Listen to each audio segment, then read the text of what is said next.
ऐका ना, मला ना एका रात्रीत अम, जगातला सर्वात मोठा अब्जाधीश व्हायचंय. बापरे, एका रात्रीत? हो, म्हणजे माझ्याकडे कसलाही बिझनेस प्लॅन वगैरे नाहीये आणि कोणतीही ठोस आयडिया सुद्धा नाहीये बरं का. आणि भांडवल? ते तर अजिबातच नाहीये. पण स्वप्ने मात्र एकदम मोठी आहेत.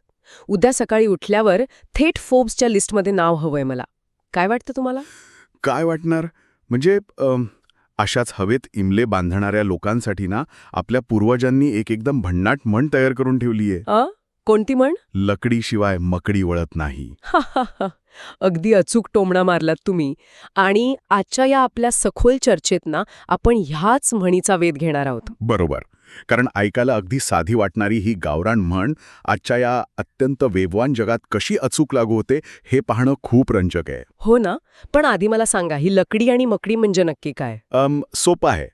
लकडीशिवाय मकडी वळत नाही याचा अगदी सरळ अर्थ असा की एखादा कोळी म्हणजे मकडी हवेत उडून जाळं विणू शकत नाही. अच्छा, म्हणजे त्याला कसल्या तरी आधाराची गरज असतेच. अगदी बरोबर. त्याला फांदीचा किंवा 2 भिंतींचा म्हणजे त्या लकडीचा आधार लागतोच लागतो. त्याशिवाय तो काहीच करू शकत नाही. पण थांबा, इथे मला ना एक प्रश्न पडलाय. आत्ताच्या काळात ही लकडी म्हणजे नक्की काय समजायचं? म्हणजे तुला काय वाटतं? म्हणजे बरेच लोक असं मानतात की लकडी म्हणजे फक्त नशीब किंवा एखाद्या श्रीमंत घराण्यात जन्म घेणं. आपण अनेकदा ऐकतो ना की त्याच्या बापाकडे पैसा आहे म्हणून तो यशस्वी झाला. हो, हे खूप ऐकायला मिळतं. मग लकडी म्हणजे फक्त असं विशेषाधिकार किंवा प्रिव्हिलेज आहे का? नाही, तसं नाहीये. हा खूप महत्वाचा मुद्दा मांडलास तू. सुरुवातीला काही जणांना तो प्रिव्हिलेजचा आधार नक्कीच मिळतो, पण ती लकडी ना फार काळ टिकत नाही. हो, तेही खरंच आहे म्हणा. खऱ्या आयुष्यात लकडी म्हणजे आपली स्वतःची साधनं, आपले स्किल्स, आपण कमवलेला अनुभव आणि आपलं नेटवर्क. हे सगळं शून्यातून आणि प्रचंड मेहनतीतून उभं करावं लागतं. म्हणजे नुसतं डोळे मिटून तो लॉ ऑफ अट्रॅक्शन वापरून अब्जाधीश होता येणार नाही तर. अजिबात नाही. हे म्हणजे असं झालं ना की जिम लावली नाही, डाएट सुद्धा केलं नाही, पण नुसते फिटनेस ते रील बघून 6 पॅक येण्याची वाट बघत बसलोय आपण. हा, एकदम चपखल उदाहरण आहे हे. आणि हेच वास्तव जीवनात कसं काम करतं ते पाहिलं ना तर खूप रंजक गोष्टी समोर येतात. विशेषतः आजकालच्या या डिजिटल दुनियेत. हो, कारण इथेच खरी गोम आहे ना. आता समजा 2 मुलांना यूट्यूबर व्हायचंय. एक जण फक्त व्हायरल होण्याचं स्वप्न पाहतो, पण त्याच्याकडे चांगला मोबाईल नाही, कॅमेरा नाही म्हणून तो सुरुवातच करत नाही. तो फक्त माझ्याकडे साधने नाहीत अशी कारणं देतो. आणि दुसरा एक मुलगा आहे जो जुना मोबाईल आणि फ्री ॲप्स वापरून व्हिडिओ बनवायला लागतो. बरोबर. आणि या दुसऱ्या मुलाच्या यशामागे ना एक मानसशास्त्रीय कारण दडलेलं आहे. कोणतं कारण? तो फक्त स्वप्न बघण्यातून मिळणाऱ्या त्या इन्स्टंट डोपामाइनवर अवलंबून नाहीये. तो रोज एडिटिंग शिकतोय, कॅमेरा अँगल समजून घेतोय. हो, म्हणजे तो प्रॅक्टिकली काम करतोय. होय.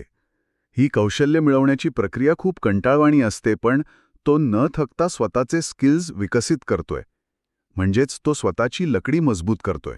आणि म्हणूनच जेव्हा संधी चालून येते तेव्हा तो तयार असतो. हे ना मला त्या जुन्या शेतकऱ्यांच्या गोष्टीसारखंच वाटतंय. कोणती गोष्ट? ती 2 शेतकऱ्यांची गोष्ट आहे ना. एक शेतकरी फक्त आकाशाकडे बघून पावसाची वाट बघत बसतो. अच्छा, हो. आणि दुसरा शेतकरी शांतपणे जमीन नांगरून बी पेरून तयार राहतो. पाऊस दोघांच्याही शेतात पडतो, पण पीक फक्त दुसऱ्याच्याच शेतात येतं. अगदी तेच.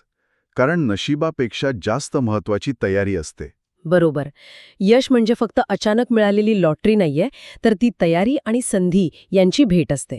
पण मग आजच्या या इन्स्टंट जनरेशनला हा साधा नियम का समजत नाहीये? आपण सगळेच असे शॉर्टकट का शोधतोय? कारण सोशल मीडियामुळे ना आपलं वास्तव पाहण्याचा दृष्टिकोनच पूर्ण बदललाय. आपण जेव्हा सोशल मीडिया उघडतो तेव्हा आपल्याला लोकांचे यश, त्यांचे पैसे आणि त्यांची लाईफस्टाईल दिसते. हो, फक्त चांगल्याच गोष्टी दिसतात तिथे. एक्झॅक्टली. आपण फक्त ते तयार झालेलं आणि चकचकीत जाळं बघतो. आणि त्यामागे त्यांनी वर्षानुवर्ष एक एक धागा जोडून जे जाळं विणलेलं असतं ना, ते आपल्याला दिसतच नाही. बरोबर. त्या जाळ्याला आधार देणारी ती रात्रीच्या जागरणाची आणि सततच्या अपयशाची लकडी आपण पूर्णपणे दुर्लक्षित करतो. अगदी बरोबर. यश अचानक कधीच मिळत नाही. जसा कोळी एक एक धागा विणून अत्यंत संयमाने जाळं तयार करतो ना, तसंच आपलं आयुष्यही छोट्या छोट्या कृतींमधून आणि सवयींमधून आकार घेत असतं. म्हणजे माझ्याकडे आधार नाही अशी कारणे देण्याऐवजी मी माझा आधार स्वतः तयार करणार, हा दृष्टिकोन ठेवणं जास्त गरजेचं आहे. 100%. कारण मोठा टेको नसला तरी छोट्या सुरुवातीतूनही मोठं जाळं विणता येतच. पण या चर्चेच्या शेवटी ना माझ्या डोक्यात एका वेगळ्याच प्रश्नाने डोकं वर काढलंय. कोणता प्रश्न? समजा एखाद्या माणसाने खूप कष्ट करून एखादी लकडी शोधली, एखादा नवीन कौशल्य मिळवलं आणि अर्ध्यावरच ती लकडी मोडली तर? म्हणजे तुला नक्की काय म्हणायचंय? म्हणजे विचार करण्यासारखी गोष्ट हीच आहे की आज आपण जे स्किल्स शिकून स्वतःचा आधार बनवतोय, उद्या आर्टिफिशियल इंटेलिजन्स किंवा नवीन तंत्रज्ञानामुळे ते पूर्णपणे निरुपयोगी ठरलं तर काय करायचं? बापरे, हा खरोखरच अस्वस्थ करणारा पण अत्यंत महत्वाचा विचार आहे. याचा अर्थ असा की लकडी शोधणं ही आयुष्यात एकदाच करून सोडून देण्याची गोष्ट नाहीये. म्हणजे ती सतत करत राहावी लागेल. होय, ती एक सतत चालणारी प्रक्रिया आहे. जुनी फांदी मोडली तर न थांबता लगेच नवीन फांदी शोधण्याची तयारी कायम ठेवावी लागते. अगदी खरे. काळानुसार आपली साधने आणि कौशल्ये सतत अद्ययावत करत राहणे हाच खरा शहाणपणा आहे. अगदी बरोबर.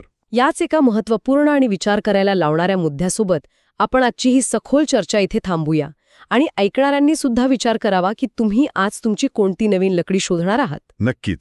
तुम्हाला या चर्चेतून काही नवीन शिकायला मिळालं असेल तर व्हिडिओला नक्की लाईक आणि शेअर करा. लवकरच भेटूया अशाच एका नवीन आणि रंजक सखोल चर्चेत. तोपर्यंत तुमचं जाळं विणत रहा.